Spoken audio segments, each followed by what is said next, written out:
I went down to a quiet hotel bar to escape a long evening alone, never expecting that a familiar face would sit beside me and change how I understood friendship, marriage, and myself. What began as small talk turned into something honest, gentle, and quietly unforgettable. Before we begin, I'd love to know where you're watching from tonight. Let me know your city or state in the comments. And if stories like this speak to you, please consider subscribing to the channel and giving the video a like. It truly helps more than you know. The bar was tucked just off the hotel lobby, the kind of place designed to feel timeless. Low amber lights, polished wood, the soft clink of glasses, and a piano melody floating in from somewhere I couldn't quite place. I had come down alone, telling myself I only wanted a quiet drink and a moment to breathe. My husband was already upstairs, tired from the day's conference meetings, and I needed space that wasn't filled with small talk or polite smiles. I took a seat at the far end of the bar, resting my purse on the stool beside me, and ordered something simple.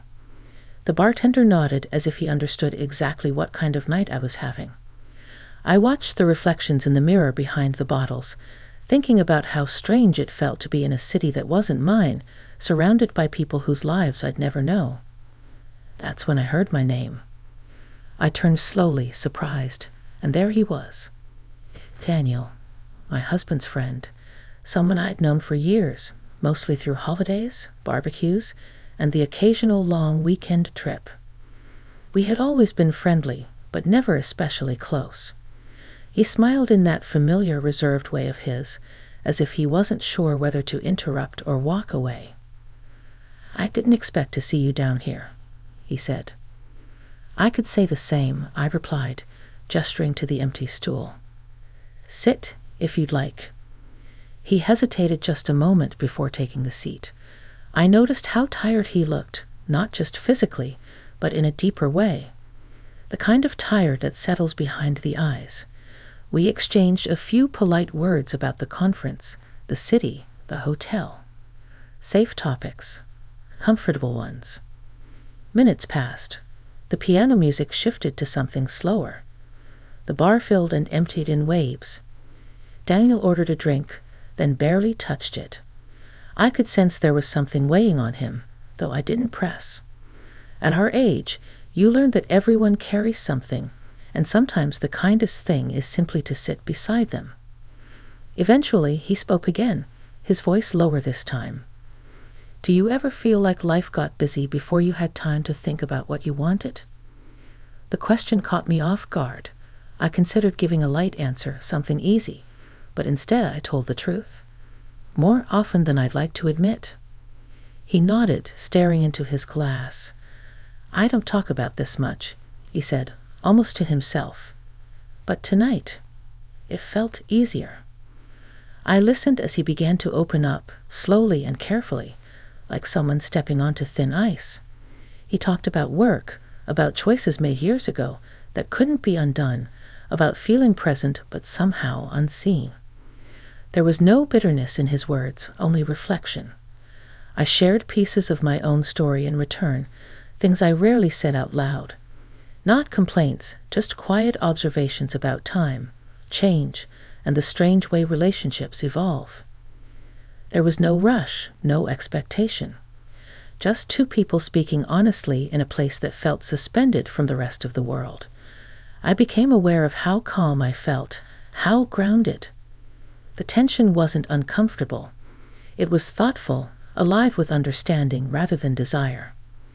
When the bartender announced last call, we both seemed surprised by how quickly the evening had passed. Daniel looked at me and smiled, softer than before. "Thank you for listening," he said. "That meant more than I can explain." As we stood to leave, I realized something subtle had shifted. Not in a dramatic way, but quietly, like a door opening inside me. I walked back toward the elevators with a sense of reflection, knowing this night would stay with me, not because of what happened, but because of what I learned about connection, honesty, and myself. The elevator ride back to our floor was quiet, filled only with the soft hum of the cables and the glow of the floor numbers rising. Daniel and I stood a respectful distance apart, the kind that acknowledges closeness without crossing into discomfort. When the doors opened, he nodded once and headed toward his room down the hall, pausing just long enough to say good night. I watched him go, then turned toward my own door, my thoughts slower than my steps. Inside the room, my husband was already asleep, the steady rhythm of his breathing familiar and oddly comforting. I changed quietly and lay awake longer than I expected, staring at the ceiling. My mind replayed the evening, not the words themselves, but the feeling of being fully present with another person. It wasn't about Daniel specifically, I realized. It was about being seen without explanation, about speaking without editing every thought. Eventually, sleep came, gentle and unforced. The next morning, the city greeted us with pale sunlight and the distant sound of traffic. The conference schedule pulled my husband away early, leaving me with hours to fill on my own.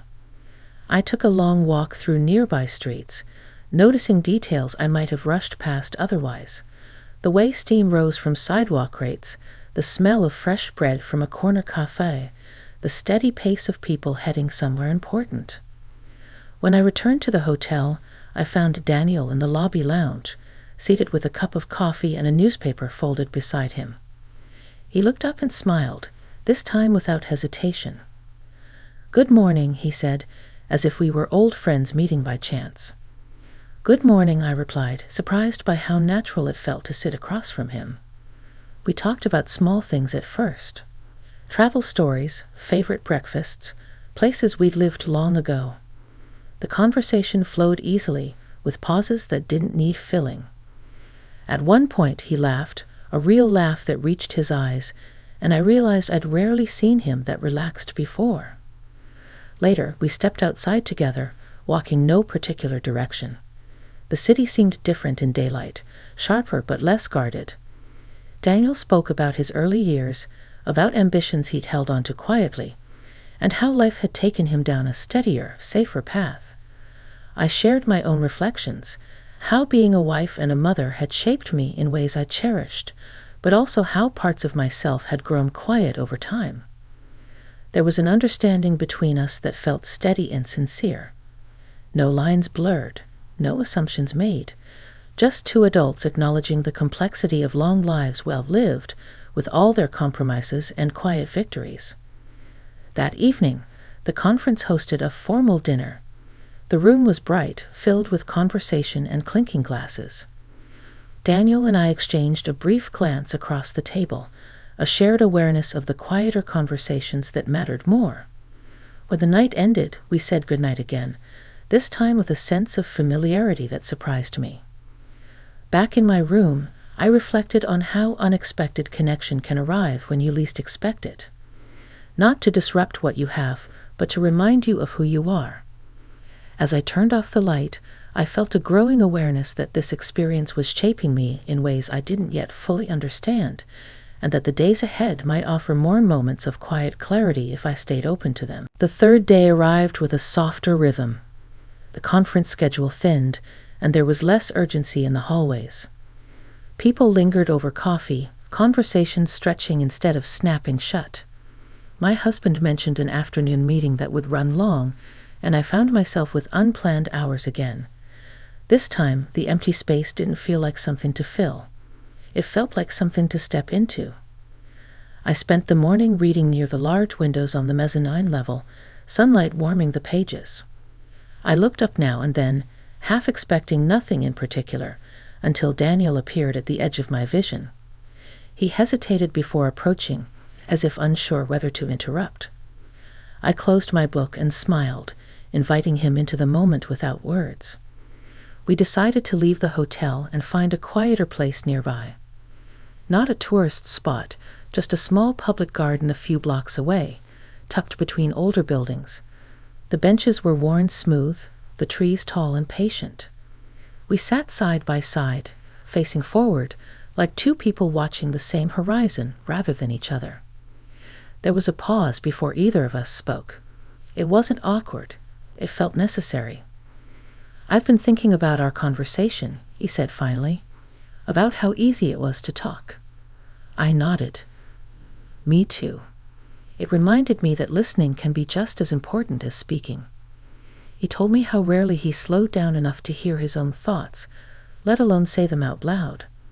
I shared how years of caring for others had taught me to be strong, but sometimes at the cost of being open.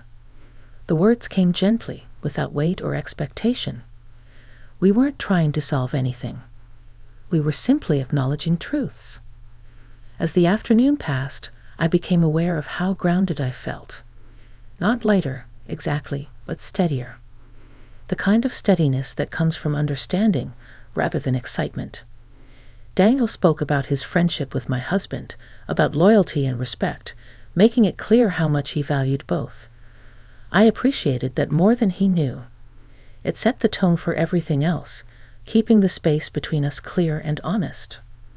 When we returned to the hotel, the lobby was busier, voices overlapping, energy rising again. The quiet we'd shared felt like something fragile but real, something we both carried without needing to name.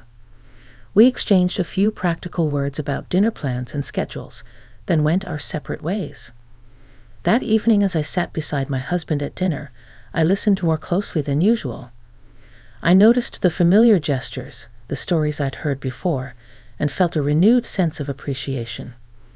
Not because anything had been missing, but because I was more present to what was already there. Later, alone again, I wrote a few thoughts in a small notebook I kept in my bag.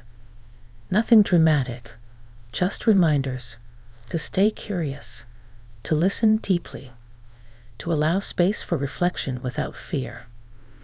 As I closed the notebook, I understood that this experience wasn't about crossing lines or changing lives. It was about recognizing the quiet intersections where honesty lives. And I sensed that the final day would bring its own kind of clarity, one that would stay with me long after we all returned home. The final morning came sooner than I expected. Suitcases appeared outside doors, the elevators were crowded again, and the hotel seemed to exhale as people prepared to scatter back to their regular lives. I stood by the window in our room for a while, watching taxis pull up and pull away, feeling a quiet gratitude for the pause this place had given me. My husband was in good spirits, already talking about home, about projects waiting for him, about how nice it would be to sleep in our own bed. I listened with a warmth that surprised me. Something about the past few days had softened the way I heard familiar words. They no longer felt routine. They felt earned. We checked out late that morning. In the lobby, I saw Daniel one last time, standing near the entrance with his coat over his arm. Our eyes met, and he walked over, calm and unhurried. There was nothing uncertain in his expression, only kindness. "I wanted to say goodbye," he said, "and thank you for the conversations. They stayed with me." "They stayed with me too," I replied. "I'm glad we talked." We didn't linger. There was no need. A simple handshake, warm and respectful, and then he stepped back, giving space not just physically, but emotionally. I watched him leave, noticing how complete the moment felt without any extra words. On the ride to the airport, I rested my head against the seat and let my thoughts wander. I didn't replay scenes or search for meaning in every detail. Instead, I noticed a gentle shift inside myself. A clearer understanding of how connection doesn't always arrive loudly. Sometimes it comes quietly, through listening, through shared reflection, through being present without expectation. At the airport, surrounded by announcements and rolling luggage, the world rushed back in. Yet I carried something steady with me. Not a secret, not a regret, but a lesson. That it's possible to honor your life as it is while still acknowledging the parts of yourself that want to be heard. Back home, days slipped into their usual patterns. Laundry, errands, dinners, conversations about schedules and plans. But I found myself approaching them differently. I listened more carefully. I spoke more honestly. I allowed pauses instead of rushing to fill them. One evening, weeks later, my husband and I sat on the porch as the sun went down. We talked about nothing important and everything at once. I realized then that growth doesn't always mean change in direction. Sometimes it means deeper roots. That hotel bar, that unexpected conversation, that moment of openness had given me a gift. Not something to hold on to tightly, but something to carry forward. A reminder that respect, honesty, and emotional connection are not rare, just often overlooked. And as the porch light flicked on and the evening settled around us, I felt quietly certain of who I was, where I stood, and how much strength there is in simply being open to understanding, both in others and in yourself.